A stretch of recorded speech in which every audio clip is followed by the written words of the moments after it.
Mazmur pasal 73 ayat 25 dan 26. Inspirasi dari renungan kita pada sore hari ini dari lagu yang sering kita nyanyikan, ya. Memang kadang-kadang Pak Eros kalau buat lagu mengkondisikan kita untuk kita berada di dalam otoritas lagu itu sendiri, sehingga ketika kita nyanyi kita dipaksa untuk melakukan apa yang kita nyanyi. Jadi kita tidak sedang menyanyi nyanyian, ya, tetapi kita menyanyi pujian memang beda, ya. Menyanyi nyanyian itu bisa di bibir saja, ya. Baik, saya akan membaca untuk kita di dalam Mazmur pasal 73 ayat 25 dan 26. Siapa gerangan ada padaku di sorga selain engkau? Selain engkau tidak ada yang kuingini di bumi. Sekalipun dagingku dan hatiku habis lenyap, gunung batuku dan bagianku tetaplah Allah selama-lamanya. Yang berbahagia adalah dengan firman Tuhan, memelihara dalam kehidupan kita sehari-hari. Dengan demikian kita memuliakan Yesus Kristus, Tuhan kita sampai dia datang. Amin. Bapak Ibu Saudara yang dikasihi Tuhan, hari ini kita akan bersama-sama, ya, merenungkan sebuah kebenaran yang sangat mendalam, ya, yang seharusnya menjadi jangkar bagi jiwa kita. Jangkar itu saung, ya, kita lakukan ke dalam Kristus Yesus yang adalah firman Allah yang hidup, sehingga memberikan rasa aman, rasa nyaman dalam jiwa kita, ya, sekalipun kita ada di dalam badai kehidupan, karena kebenaran itu adalah kita punya Tuhan. Itulah kalimat yang menjadi kebenaran kita pada sore hari ini. Parahnya kehidupan dengan badai yang menerpa kita, saya kabarkan sekali lagi kepada kita punya Tuhan. Itulah kebenaran hari ini. Saudara, di dalam dunia yang sering membuat kita merasa kehilangan, merasa gagal, atau bahkan merasa sendirian, ya. Ini agak parah di bagian ini, sendirian. Ada sekurangnya ada 230 sampai 250, ya, menurut internet, ya, karena setiap orang kondisinya berbeda. Ada 230 sampai 250 persendian dalam tubuh kita, ya. Dan yang paling menyakitkan, menyedihkan, memprihatinkan adalah sendirian, ya, dari semua sendi yang ada. Ada satu realitas yang tak tergoyahkan dan tak akan pernah berubah di tengah segala keadaan yang termasuk kesendirian tadi, ya, bahwa masih ada Tuhan yang kita miliki. Ini adalah sebuah anugerah yang tentu tidak ternilai harganya. Banyak orang beragama tetapi tidak bertuhan, ya, banyak sekali. Banyak orang beragama tetapi tidak bertuhan. Kenapa saya katakan tidak bertuhan dari begitu banyak agama? Kalau agama bicara tentang kebaikan, kalau agama bicara tentang moral, kalau agama bicara tentang keyakinan yang ingin diyakini, ya, itu kata Tan Malaka adalah logika mistis, ya. Meyakini apa yang ingin diyakini, sama seperti itu. Mengimani apa yang ingin diimani. Imani, bukan imani itu, ya. Artinya gini, ketika orang mau mempercayai apa yang dia percayai, mau bagaimanapun, ya, kita memberikan informasi, membujuknya, mengubah arah pandang dan sebagainya, dia tidak akan berubah. Nah, dunia menyajikan hal yang demikian dalam kehidupan kita. Dari sehari ke sehari, pengalaman kehidupan kita memberikan dampak secara psikologis, sehingga kemudian kita terpengaruh dengan pengalaman-pengalaman traumatis, sehingga kita meyakini bahwa kebenaran itu adalah pengalaman traumatis. Ya. Siapa yang yakin kalau api itu panas? Sehingga kita harus menghindari. Ya. Tidak cukup hanya informasi bahwa api itu panas, sampai kemudian kita ikut merasakan iya panas. Ada begitu banyak orang memiliki pengalaman traumatis seperti itu sampai kemudian dia menghindari api. Sehingga sekitar tahun 80-an begitu ketika ada orang menyanyikan lagu Pentakosta, ya, api Kristus telah menyala, ya, api, makanya semua datang bawa air beler. Mau siram itu persekutuan. Ya. Nanti pikir ada api apa gitu. Enggak, sedang menyanyikan lagu api roh suci, api roh kudus. Ya.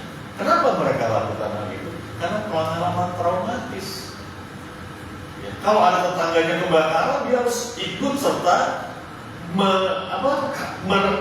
memadamkan api yang sedang membakar rumahnya, karena akan membawa dampak ke dalam rumahnya juga.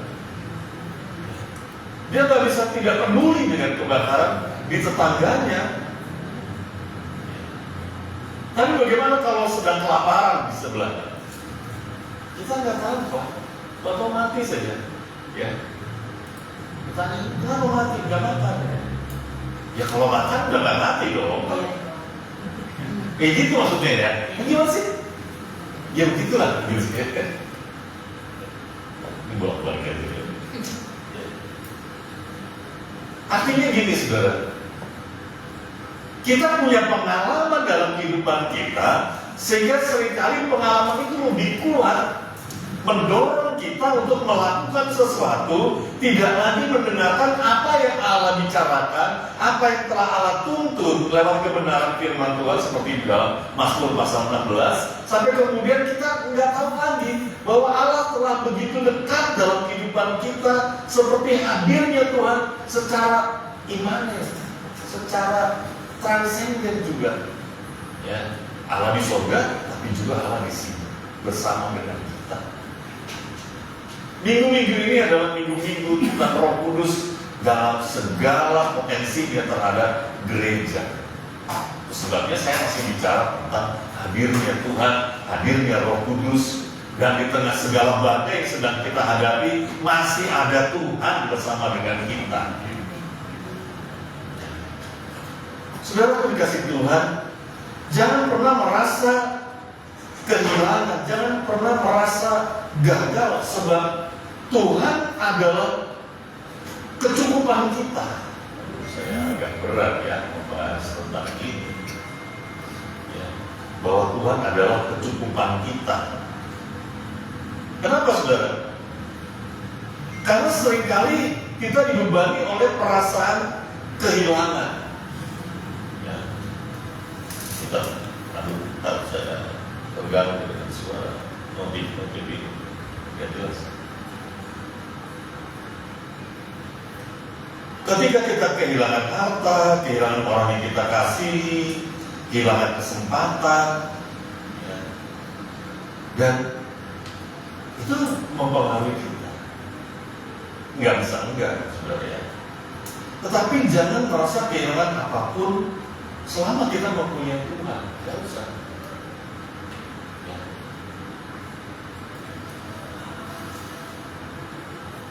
Apapun yang membuat kita gagal, apapun yang membuat perasaan kita ada sesuatu yang hilang dari hidup kita.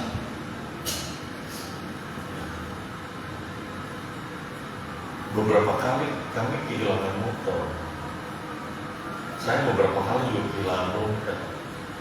Kadang saya sudah ikhlas aja gitu ya, kalau udah hilang ya sudahlah, kan juga nggak ada uangnya, gitu ya. Jadi ikhlas banget gitu. Cuma kan surat-suratnya banyak di situ. Ada yang harus disimpan, harusnya tetapi masih di dompet bawah seperti ada SIM yang harus dibikin, ya ada STNK juga dan sebagainya. Itu yang merepotkan. Ya udah, tapi dipasrahkan saja. Beberapa kali juga diantar pulang.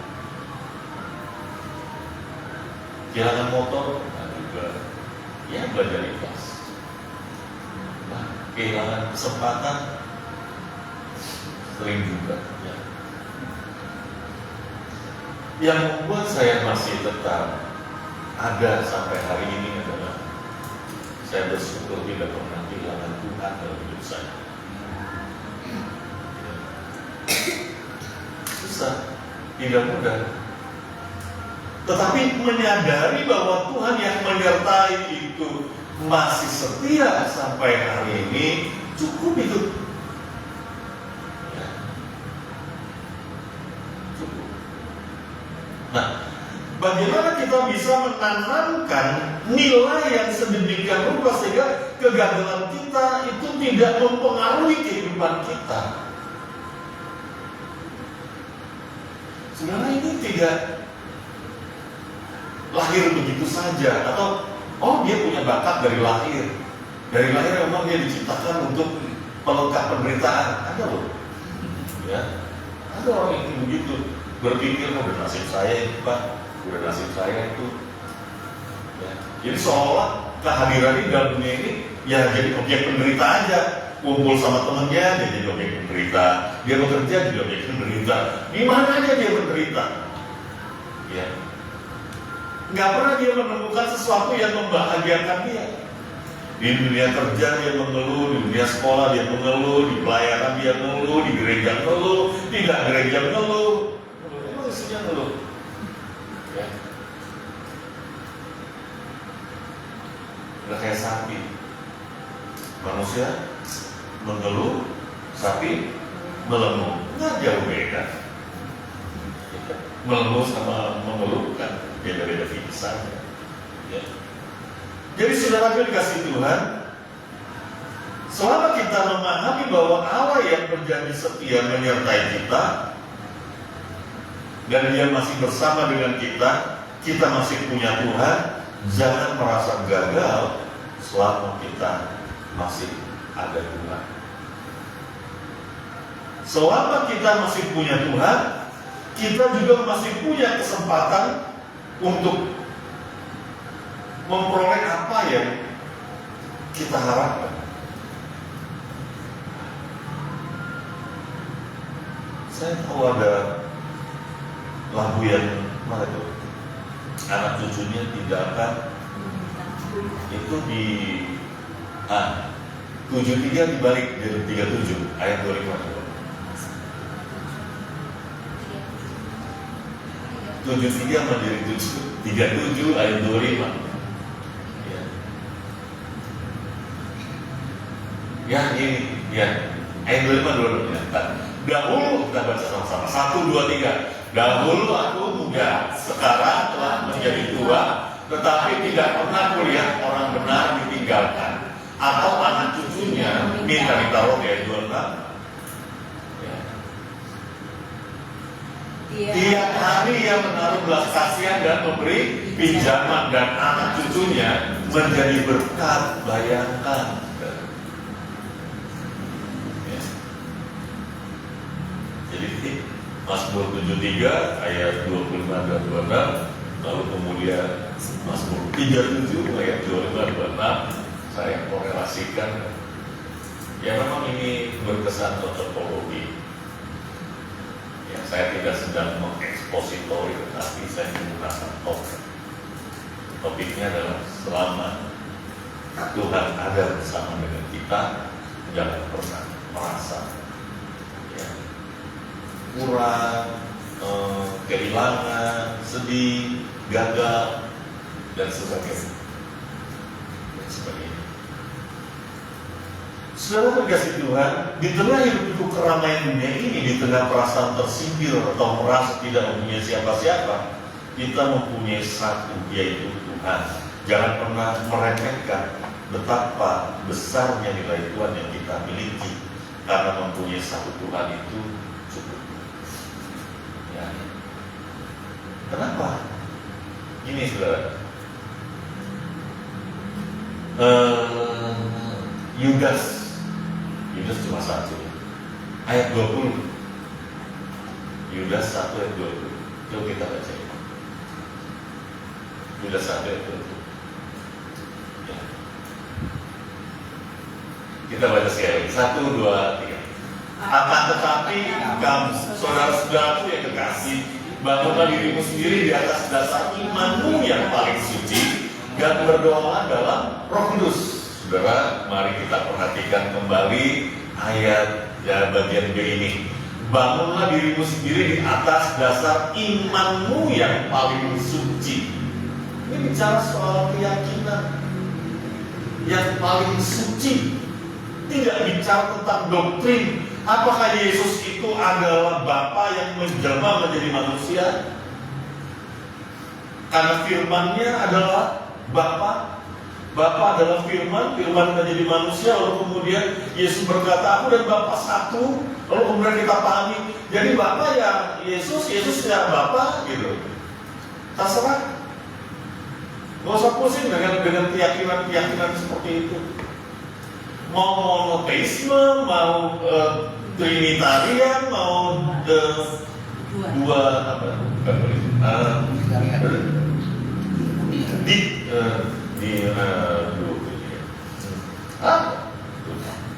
jadi keseribet, ya.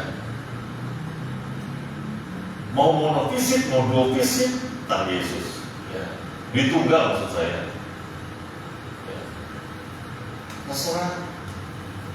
Tapi saya punya keyakinan yang tidak dapat digoyahkan bahwa kita itu meneruskan, ya, pola ibadahnya orang Yahudi. Diyakinilah nanti Mesias akan datang. Mesias itu juru selamat datang. Kemudian juru selamat melanjutkan. Orang Yahudi bilang itu sektenya Yahudi. Lalu kemudian Yesus. Dari Yahudi ke Yesus dari dulu monoteisme, nggak berubah. Kalau kemudian ada pemahaman, itu hasil interpretasi. Bapak-bapak gereja, para rasul dari awal tidak pernah mengajarkan Trinitas, nggak pernah. Saya juga nggak mempersoalkan soal Trinitas. Saudara meyakini nggak apa-apa, silakan, ya. Bangunlah dirimu sendiri di atas dasar imanmu yang paling suci. Panggilan setiap orang percaya adalah menjadi serupa dengan Kristus.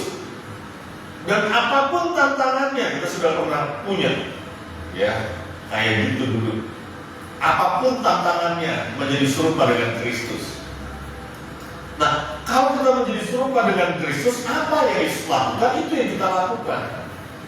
Sehingga ketika Bapa berkenan kepada anaknya yang tunggal, yaitu Tuhan kita Yesus Kristus, maka itu juga menjadi bagian dalam kehidupan kita, bahwa kita berkenan di hadapan Bapa yang telah menunjukkan kasih setianya kepada Tuhan Yesus. Dia juga akan menunjukkan kasih setianya kepada kita, ya. Selanjutnya setelah itu, dan berdoa ini penting, saudara, bukan soal doa makan, doa bangun tidur, doa 1 jam bersama dengan Rehobot Manado, Rehobot Jakarta dan sebagainya, ya. Ibadah Yahudi itu setidaknya ada 3-4 kali sehari ibadah doa. Kita nggak ada, cuma seminggu sekali, tapi rasanya sudah pemilik sorga. Ya. Dibuat 3 kali seminggu aja, apalagi setiap hari, 3 kali sehari. Belum saudara kita 5 kali. Ada yang mengatakan 7 kali dalam sehari, ya. Mungkin belum masuk kategori. Betapa pentingnya doa. Gak ada cara yang lain. Kita seringkali terburu-buru. Doa itu bukan keegoisan kita di dalam mengungkapkan keinginan, itu disebut doa. Ya, tidak salah, itu doa. Tetapi mendengarkan Tuhan bicara juga bagian dari doa. Sehingga kita tidak bisa menjadikan doa itu sekedar, maaf dengan kata sekedar, ya, menjadi formalitas di dalam kehidupan kita sebagai orang yang beragama dan mengakui Tuhan menyertai. Enggak begitu, saudara. Ya. Setelah kita menjadi imamat yang rajani dan disertai oleh Tuhan, maka bagian seluruh kehidupan kita, aktivitas kita adalah doa yang menyenangkan hati Tuhan. Apapun itu bagian doa kita. Ya, termasuk ngecek gereja itu juga doa. Ya, supaya mudah dilihat. Ada begitu banyak orang lalu lalang, tidak ada yang lihat kalau di gereja dibuat cek. Sampai kemudian, oh iya itu gereja. Ya, yang catnya warna merah terang itu gereja kita, yang mirip-mirip uang teh. Iya. Itu doa. Jadi artinya begini saudara, dan berdoa dalam Roh Kudus. Roh Kudus yang menyertai kita, bukan berdoa dalam bahasa roh, dalam sebuah kesalahpahaman di sini. Tetapi berdoa dalam Roh Kudus yang menyertai kita. Bahkan Alkitab katakan Dia menolong kita untuk berdoa, ya, dalam bahasa-bahasa yang kita tidak mengerti. Artinya kita mau bicara apa lagi nih? Nah itu Roh Kudus akan mengingatkan kita, menuntun kita bagaimana kita berdoa. Saudara, doa ini menjadi pengalaman pribadi dengan Tuhan, ya. Dan pengalaman pribadi dengan Tuhan itu adalah sumber transformasi yang sejati. Baca Alkitab saja belum cukup. Ke gereja seminggu sekali, ya, banyak pengorbanan di situ, belum cukup. Ya.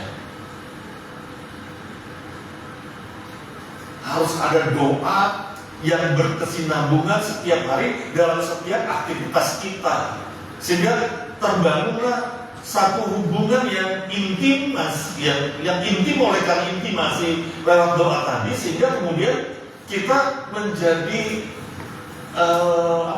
pengalaman dengan Tuhan itu menjadi sarana transformasi kita untuk menjadi serupa dengan Kristus. Nggak ada cara lain. Saya masih jauh sekali untuk menjadi serupa dengan Kristus. Tapi saya pastikan jauh lebih baik daripada 10 tahun yang lalu. Jauh lebih baik daripada 5 tahun yang lalu. Tapi lebih buruk dari setahun yang lalu. Karena saya tidak bisa mengendalikan perusahaan. Ya udahlah, tapi ini berkat buat saya. Haleluya, puji Tuhan saja.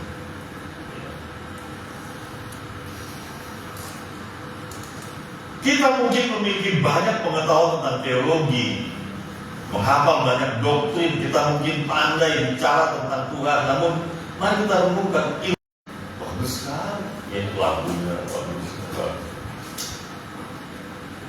Dari situ, saya bilang gak apa-apa, lanjutkan. Tuhan masih ada, Tuhan masih berjalan bersama. Anggap ini sebuah kesempatan untuk memperbaiki. Kenapa Tuhan sayang? Jangan sampai dia terus salah sampai mati. Tapi sebelum dia mati, diperbaiki. Dan itu juga yang terjadi sama kita. Sebelum kita meninggalkan dunia ini, biarlah ada progresivitas yang terbangun terus menerus dalam dalam transformasi diri menjadi serupa dengan Kristus. Ada pembaruan karakter dan sebagainya. Saudara, ilmu teologi tidak membuat kita mulia, tetapi perjumpaan kita dengan Tuhan dan pengalaman dengan Tuhan membuat kita kaya akan rahmat dan kebaikan Tuhan. Jadi kekayaan sejati bukan seberapa banyak yang kita tahu tentang Dia, melainkan seberapa dalam kita mengenal dan mengalami Dia. Ya. Masih ada Tuhan di tengah badai, tapi apakah itu cukup untuk kita mengerti? Tidakkah kita masuk di dalam sebuah pengalaman? Oke, Tuhan, di tengah badai aku mau berseru kepadamu dalam doaku, dalam doa dengan Roh Kudus, ya, sampai kemudian itu menjadi sebuah pengalaman. Ya. Saudara dikasihi Tuhan, sebanyak apapun ilmu teologi yang kita miliki, sebaik apapun seorang pendeta berkhotbah, semua itu tidak membuat kita berubah kecuali kita bertemu dengan Tuhan secara langsung.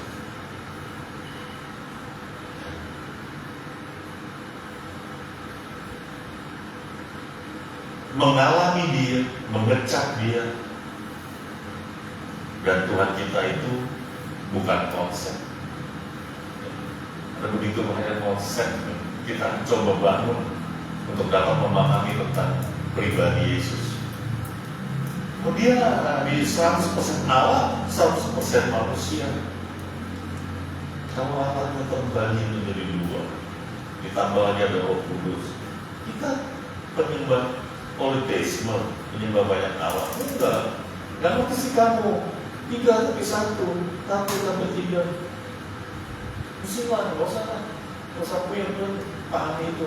Yang kita tahu, dia Tuhan, dia Allah, dia memimpin seluruh kehidupan kita, dan kita milik dia. Kita lakukan apa yang dia kehendaki, sehingga kemudian secara simultan berjalan bersama dengan dia. Kita punya pengalaman iman dengan dia, dan Allah yang hidup itu menyertai kita sampai akhir zaman, menjadi rekan dalam perjalanan kita. Sehingga Allah yang sama yang dikisahkan dalam perjanjian lama ketika memimpin bangsa Israel keluar dari Mesir, itu menjadi Allah yang sama dengan kita. Allahnya bangsa Israel adalah Allah yang kita sembah di dalam Yesus. Allah yang membawa bangsa Israel menyeberang laut Teberau, sehingga dibalas dalam air, ya, lewat laut Teberau, dipimpin lewat awan pada siang hari, dipimpin lewat api, tiang api pada malam hari. Allah yang sama seperti itu yang pada saat ini kita bicarakan. Ya. Lewat hadirnya Roh Kudus Sang Immanuel itu menyatakan kehadirannya. Seharusnya pengalaman iman bangsa Israel mendewasakan mereka di dalam pengenalan akan Allah, sehingga tidak seorang pun tertinggal di luar dari Yeriko, di luar dari Kanaan, ya. Tapi justru Tuhan bantai semua. Sampai kemudian Yosua dan beberapa saleh-saleh Tuhan itu yang boleh masuk, dan satu generasi yang tidak larut, yang tidak ikut dalam kejahatan mereka, yang punya pengalaman bersama dengan Tuhan. Setelah dikasih Tuhan, ada begitu banyak hamba Tuhan, jago teologi, ya, pengetahuannya banyak, tapi hidupnya tidak sesuai dengan kehendak Allah. Hidupnya tidak sesuai seperti yang Tuhan mau. Yang saya tidak mengindikasi nama-nama itu, tetapi itu ada. Dan salah satu yang tadi saya sebut, ya, lulus sekolah teologi, sarjana teologi, kemudian kerjanya di meja, di balik meja dia teleponin orang, ya, nabi utang dengan bahasa yang kasar, seluruh peminatan dia hafal detil dari A sampai Z, semua. Kalau A, B, gitu. Udah punya daftar bisa. Ya, kalau nggak mau B1, B2, B3, gitu. Ya, begitu. Sampai seperti itu. Ayo dong. Ya, saya punya pengalaman dengan itu sampai apa gitu. Enggak akan. Dan mereka bukan orang sederhana, orang yang sudah pernah mengecap kebenaran. Saudara kasih Tuhan, dedikasi penuh menjadi kekasih Tuhan, tidak ada cara lain. Saya mau jadi kekasih Tuhan. Kenapa? Karena Tuhan telah mengasihi saya. Jadi pengalaman pribadi dengan Tuhan yang begitu mendasar, yang sangat esensial, ya. Kita mulai dengan membuang jauh-jauh kesombongan.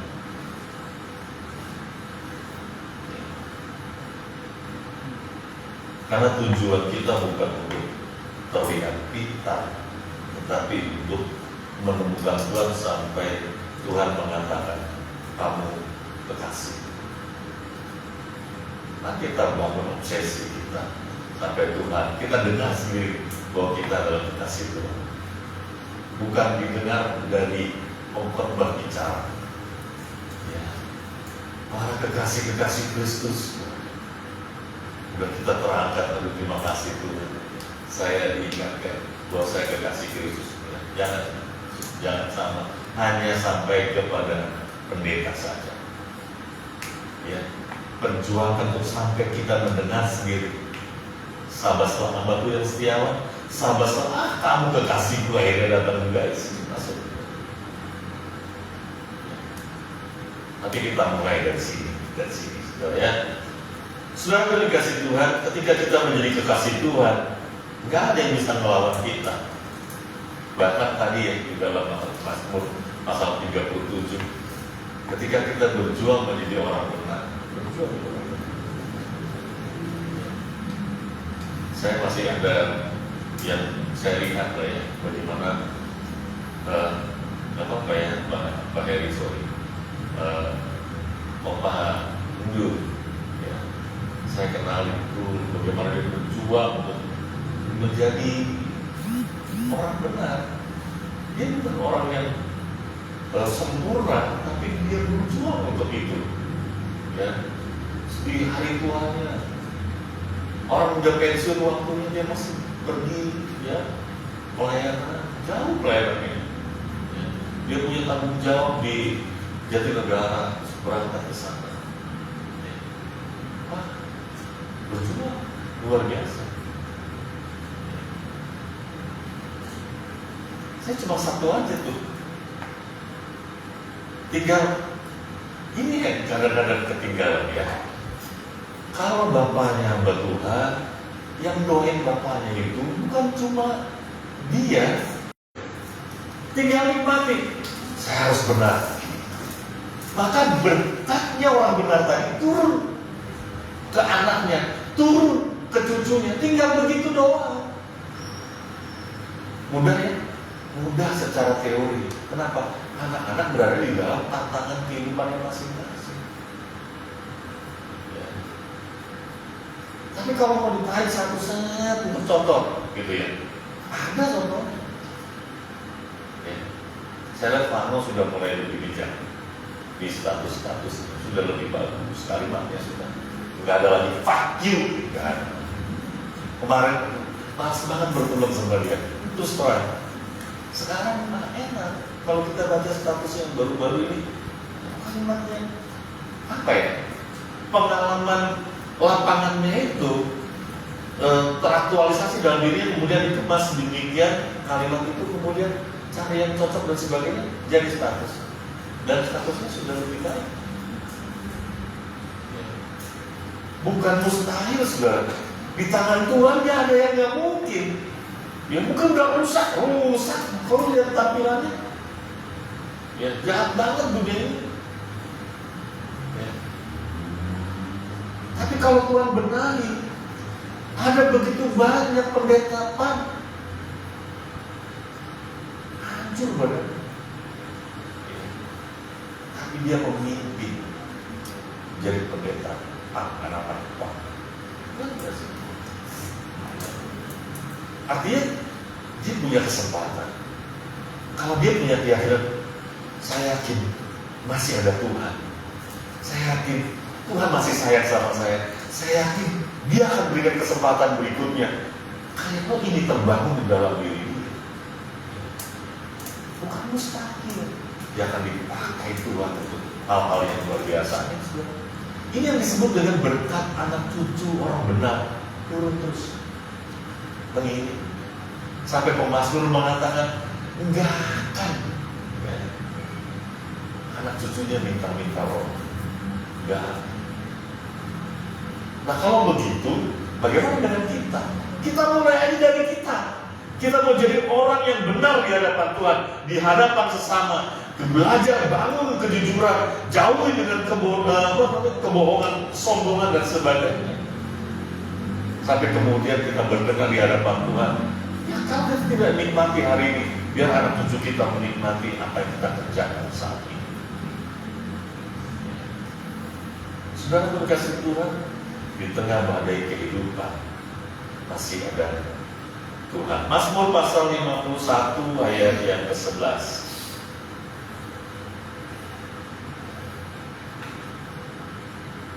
Saudara, kita baca sama-sama sekali. 1, 3. Janganlah membuang aku dari hadapanmu, dan janganlah mengambil rohmu yang kudus daripadaku. Saudara, apa yang dikasih Tuhan? Bagaimana pemazmur sampai mengungkapkan hal ini? Ini rahasia kita. rahasia yang dimaksudkan oleh Tuhan. Sementara orang bisik-bisik, dia membicarakannya di soto-soto rumah. Ini yang dimaksudkan. Ketika orang mencari tahu bagaimana rahasia hidup berkenan di hadapan Tuhan dan diberkati Tuhan, nggak ada cara yang lain. Tetapi pemazmur katakan, jangan buang aku dari hadapanmu. Menyadari penyertaan Tuhan, menyadari kehadiran Tuhan, menyadari bahwa Dia adalah yang berjanji setia menyertai kita. Ya, itu bukan sekedar pengetahuan, saudara. Harus menjadi pengalaman iman. Ya. Roh Kudusnya tidak mungkin pergi dari kehidupan kita selama kita tidak menghujat Dia. Kalau gitu apalagi yang kurang? Tuhan sudah menyertai seperti menyertai bangsa Israel dari Mesir ke tanah Kanaan. Sama seperti Tuhan menyertai kita dari saat ini sampai ke surga, ke langit baru, bumi baru. Tiang awan, tiang api yang sungguh-sungguh nyata dalam kehidupan bangsa Israel menjadi bagian dalam kehidupan kita lewat hadirnya Sang Immanuel. Gak ada yang beda. Yang harus sama dari setiap kita adalah lewat kehadiran Tuhan kita harus sampai di Kanaan. Kita harus sampai di langit baru, bumi baru. Jangan sampai kita dicampakkan keluar dari rencana Tuhan seperti bangsa Israel yang tidak diizinkan masuk ke dalam tanah. Badai hidup jangan harapkan tidak ada dalam kehidupan kita. Jangan, karena itu selalu ada bersama dengan kita. Tetapi menyadari bahwa Tuhan ada bersama dengan kita, cukup. Kita akan melampaui bangsa Israel dalam tetap perjalanannya. Setiap kali berjumpa dengan kata haleluya, itu sebenarnya sudah mengungkapkan bahasa yang indah. Dikatakan semua bisa dilewati, puji Tuhan. Ya, enggak cuma puji Tuhan. Bagaimana kabarnya? Puji Tuhan. Kata puji Tuhan itu artinya di belakangnya itu ada kalimat yang lain. Ya, semua bisa dilewati, puji Tuhan. Berapa kali kita dengarkan kalau bersaksi, ya, gimana kabarmu, puji Tuhan, haleluya. Ya, itu sebenarnya kita sudah mengungkapkan sampai di situ Tuhan menolong, Tuhan melewati, Tuhan memampukan kita untuk melewati hal ini. Sudah berkasih Tuhan. Mengalami Tuhan yang besar menuntut pertaruhan yang besar pula. Sebenarnya kita hanya mempunyai satu kali kesempatan hidup. Namun seringkali kita berdoa hanya seadanya, baca Alkitab sekedarnya, sementara yang lain kita bisa nikmati sebanyak-banyak. Sangat ironis, ya. Oleh karena itu sudah saatnya tidak lagi menjadi pendeta sentris. Pendeta sentris itu gini, ya. Siapa pendetanya? Lalu kita koreksi. Harus seperti apa yang kita mau. Itu namanya pendeta sentris. Kemudian jangan teosentris, tetapi melainkan atau seharusnya adalah teosentris. Ya. Seharusnya Allah sentris, harusnya Kristus sentris. Ini saya tidak sedang bicara tentang Trinitas. Ya. Tapi fokus kepada Tuhan. Itu fokus kepada Tuhan.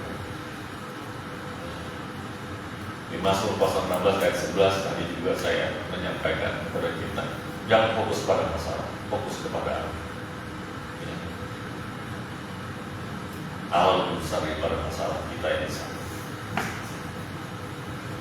Bersyukurlah masih ada Tuhan.